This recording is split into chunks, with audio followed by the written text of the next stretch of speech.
When I was graduating undergrad with my bachelor's degree, we were made to think that we were smart, we were intelligent, and that we could do anything. Great. I love the message, right? And I agree with them to an extent, right? But when I got into my first job, I was blindsided by how much I didn't know. And so my message for everybody would be you don't know what you don't know. Whatever your previous experiences, whatever credentials or grades or experiences, working experience or whatever you have, that's wonderful, right?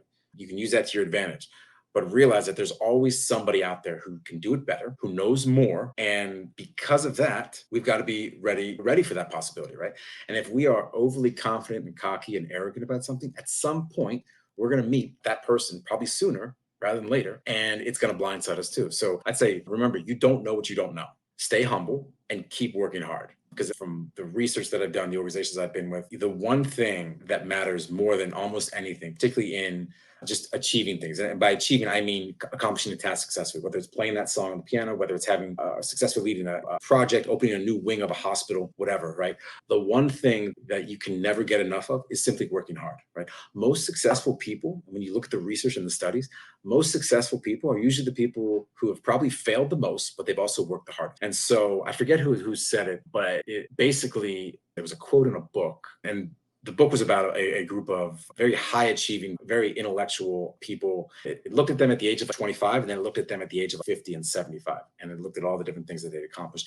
And the psychologists who were studying these people basically concluded that in order to be more effective, being smart and intelligent was one thing, right? But being smart and intelligent doesn't matter after a certain point. What really matters is how hard you're willing to work.